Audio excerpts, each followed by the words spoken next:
Eronga zarba berdi.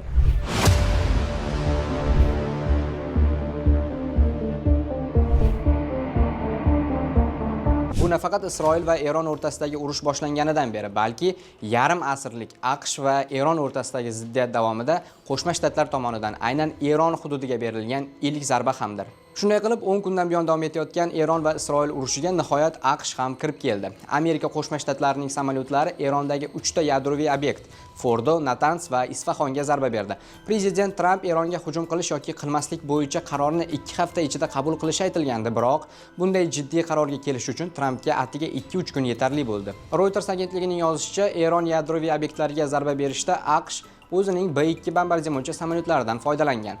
Bungacha AQSh harbiy havo kuchlarining B-2 yashirin bombardimonchi samolyotlari Missuri shtatidagi Whiteman harbiy havo kuchlari bazasidan havoga ko'tarilgani va ehtimol Tinch okeanining g'arbiy qismidagi Guam orolida joylashgan Anderson harbiy havo kuchlari bazasiga yo'l olgani xabar qilingandi. Shuningdek, boshqa xorij ommaviy axborot vositalari ham mazkur samolyot 13,6 tonna og'irlikdagi JBU-57 boshqariladigan bunker bombasini olib yurish imkoniyatiga ega ekani haqida xabar bergandi. Bir necha kundan buyon bunday bomba bilan 61 metr chuqurlikdagi bunkerlarga, jumladan Fordodagi uranni boyitish zavodiga hujum qilish mumkinligi aytildi. Ammo ko'pchilik Fordodagi uranni boyitish zavodi 60 metr emas, balki 80-90 metr chuqurlikda joylashgani, JBU-57 rusumli bomba esa unga zarar yetkaza olmasligini taxmin qildi. 22-iyun kuni esa Fordoga hujumda 6 ta bunker bombalari ishlatilgan. Boshqa obyektlarga ham shuningdek 30 ta Tomahawk qanotli raketalar uchirilgan. Tramp esa Eronga berilgan zarbalarni o'z jamoasi bilan Oq uydagi situatsion markazdan turib nazorat qilgan. AQSh hujumi tugagach ijtimoiy tarmoqlarda faol bo'lishni xushlaydigan prezident Tramp o'zining Trust Social tarmog'ida post qoldirib,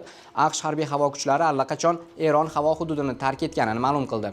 Biz Erondagi 3 ta yadroviy maydonga, Fordo, Natanz va Isfahonga juda muvaffaqiyatli hujumni yakunladik. Hozirda barcha samolyotlar Eron havo hududidan tashqarida. To'liq bomba yuki asosiy joy Fordoga tashlandi. Barcha samolyotlar uylariga eson-omon qaytmoqda. Buyuk amerikalik jangchilarimizni tabriklaymiz. Dunyoda buni qila oladigan boshqa armiya yo'q. Tinchlik vaqti bo'ldi. U mazkur hujumni Amerika Qo'shma Shtatlari, Isroil va butun dunyo uchun tarixiy lahza ekanini qo'shimcha qildi. Uning aytishicha, Eron endi bu urushni tugatishga rozi bo'lishi kerak. Shuningdek, u Eronga tahdid qilib, agar AQShdan qasos olishga urinish bo'lsa, bu bugungidanda ko'proq kuch bilan qarshi olinishini aytdi. Eronga hujum qilib bo'lingach, Tramp Amerika xalqiga ham televizion murojaat yo'lladi va zarbalar ajoyib harbiy muvaffaqiyat bo'lganini aytdi. 3 daqiqadan sal ko'proq davom etgan nutqida Tramp Eronning kelajagi tinchlik yoki fojia bo'lishini va AQSh harbiylari tomonidan zarba berilishi mumkin bo'lgan boshqa yana ko'plab nishonlar borligini qo'shimcha qildi. Agar tinchlik tezda kelmasa, biz aniqlik, tezlik va mahorat bilan boshqa nishonlarga boramiz. CBS News'ning xabar berishicha esa 21-iyun kuni AQSh diplomatik yo'l bilan Eronga murojaat qilib, uning maqsadi faqat zarbalar yo'llash ekani, ammo rejimni o'zgartirishga qaratilmaganini ma'lum qilgan. Eronning Qum provinsiyasi inqirozga qarshi departamenti vakilining so'zlariga ko'ra esa Fordo yadroviy inshooti hududining faqat bir qismi havo hujumiga uchragan xolos. Biroq ayni paytda Qum shahri aholisi uchun Fordo yadroviy majmuasi hududida hech qanday xavf yo'q. Saudiya Arabistoni ham AQShning Eronga hujumidan keyin podshohlik yoki Fors ko'rfazidagi boshqa arab mamlakatlarida radiatsiya izlari topilmaganini bildirdi. Eron davlat televideniyasi siyosiy direktori o'rinbosari Hasan Abidini esa jonli efirda Eron 3 ta yadroviy obyektni bir muncha vaqt oldin evakuatsiya qilganini aytdi. Abidinining so'zlariga ko'ra, Eron jiddiy zarar ko'rmagan, chunki materiallar allaqachon u yerlardan olib chiqilgan. Xalqaro atom energiyasi agentligi ham 22-iyun kuni Eronning AQSh zarbalari natijasida nishonga olingan 3 ta yadroviy obyektida radiatsiya darajasining ortishi kuzatilmaganini ma'lum qildi. Trampning bunday keskin qarori esa AQShdagi siyosiy doiralarni ikkiga bo'lib yubordi. Masalan, Kapitoliy tepaligidagi katta respublikachilar Trampni qo'llayotganiga qaramay, demokratlar uni qonun va konstitutsiyani buzishda va AQShni Yaqin Sharqdagi yangi mojaroga olib kirishda ayblamoqda. Xususan, Virjiniya shtatidan senator, Senatning razvedka bo'yicha saylangan qo'mitasining yetakchi demokrati Mark Warner boshqa demokratlar singari zarbadan bexabar bo'lganini aytdi. U Trampning Eronga zarba berish qarorini Kongress bilan maslahatlashmasdan, aniq strategiyasiz, razvedka hamjamiyati bilan izchil xulosalarni hisobga olmasdan va Eron xalqiga hech nimani tushuntirmasdan qabul qilgani uchun qoraladi. Shu o'rinda qayd etish joizki, AQSh milliy razvedkasi rahbari Tulsi Gabbard mart oyida Eron hech qanday yadroviy qurol ishlab chiqarmayotganini ma'lum qilgandi. Tramp esa iyun oyida Isroilning Eronga zarbasidan so'ng Gabbard adashganini aytdi. AQSh hujumiga nisbatan xalqaro munosabatga keladigan bo'lsak, ayrimlar uni olqishlamoqda, ayrimlar esa qoralab, Eron yadroviy obyektlariga zarba berish mas'uliyatsiz qadam bo'lganini aytmoqda. Masalan, hujumdan so'ng Tramp bilan qo'ng'iroqlashgan Isroil bosh vaziri Benyamin Netanyahu AQShning harakatini ko'klarga ko'tarib olqishlayapti. Congratulations, President Trump. Tabriklaymiz, prezident Tramp. Sizning Eron yadroviy inshootlarini Qo'shma Shtatlarning dahshatli va adolatli qudrati bilan nishonga olish haqidagi dadil qaroringiz tarixni o'zgartiradi.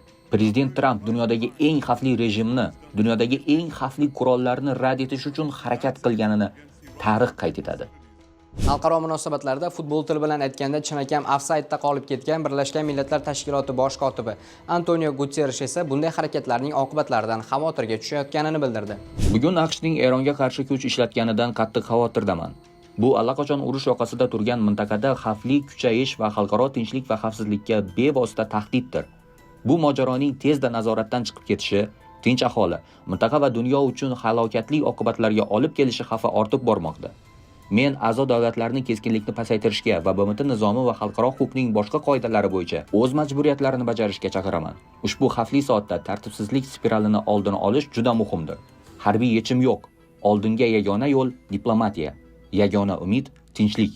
O'z navbatida Eron tashqi ishlar vaziri Abbos Aroqchi Tehron AQShning g'azabli zarbalariga javob berishning barcha imkoniyatlarini o'zida saqlab qolishini aytdi. Birlashgan Millatlar Tashkiloti Xavfsizlik kengashining doimiy a'zosi bo'lgan Qo'shma Shtatlar Eronning tinch yadroviy inshootlariga hujum qilib, Birlashgan Millatlar Tashkiloti nizomi, xalqaro huquq qoidalarini qo'pol ravishda buzdi. Bugun ertalab sodir bo'lgan voqealar dahshatli va abadiy oqibatlarga olib keladi. BMTning har bir a'zosi bu o'ta xavfli, qonunga zid va jinoiy harakatlardan xavotirda bo'lishi kerak. Birlashgan Millatlar Tashkiloti nizomi va uning o'zini himoya qilish uchun qonuniy javob berishga imkon beruvchi qoidalariga muvofiq Eron o'z suvereniteti, manfaatlari va xalqini himoya qilish uchun barcha imkoniyatlarni saqlab qoladi. Ammo AQShning mazkur zarbasi va Trampning Eronni ogohlantirishi, unga tahdid qilishidan ko'p o'tmay, baribir Eron Isroilga yana hujum qildi. Isroil harbiylari Eron mamlakat tomon raketalarning yangi to'lqinini uchirganini aytib, odamlarni boshpanalarga berkinishga chaqirdi. O'zbekistonning Isroildagi elchixonasi ham ogohlantirish bilan chiqdi va Isroildagi o'zbekistonliklarni yana bir bor xavfsizlik qoidalariga qat'iy rioya qilishga, mamlakatda bo'lish vaqtida ehtiyotkorlikni oshirishga va raketa otishmalari paytida boshpanalarni tark etmaslikka chaqirdi. So'nggi ma'lumotlarga ko'ra, Fordoga berilgan zarbadan so'ng Eron Isroil tomonga 20 tadan 30 tagacha bo'lgan raketalarni uchirgan. Isroilning markaziy va katta shaharlarida havo hujumidan sirenalar yangragan. Eron hujumi oqibatida o'nlab insonlar jarohatlangan. Ayni damda esa ularning 2 nafarining ahvoli juda og'ir ekani aytilmoqda. Sahal matbuot xizmati xabariga ko'ra esa 22-iyun soat 03:45 dan 23-iyun 8:00 gacha mamlakatda xavfsizlik bo'yicha yangi cheklovlar joriy etildi. Bu qaror mamlakatdagi vaziyatning keskinlashuvi munosabati bilan qabul qilindi. Mazkur cheklovga muvofiq esa barcha ta'lim muassasalari o'z faoliyatini to'xtatadi. Barcha ishlab chiqarish korxonalari yopiladi. Faqat harbiy va tinch aholi ehtiyojlari uchun zarur bo'lgan tarmoqlargina bundan mustasno. Ish joyiga borish taqiqlanadi. AQShning Eronga bergan zarbasidan so'ng Qosim Sulaymoniyning merosi bo'lgan qarshilik o'qi harakati yana jonlandi. Albatta, ular ichida ayni damda Hizbulloh va Hamas juda zaif. Biroq Yamandagi Husiylar hali ham AQSh iqtisodiyotiga zarar berishda va uning manfaatlariga to'siq bo'lishda davom etishi mumkin. Mazkur ishni esa Husiylar AQSh va G'arbning tijoriy kemalariga zarba berish orqali amalga oshirishi mumkin. Ayni damda esa Husiylar AQShning Eronga bergan zarbasini qoralab, ular ham endilikda urushga rasman qo'shilganini e'lon qildi. Yamanda joylashgan Eronning mazkur proksi guruhi urushga qo'shilish uchun Erondan ruxsat kutib o'tirmasligini ma'lum qildi va AQSh kemalarini o'zidan uzoqroq turishga chaqirdi.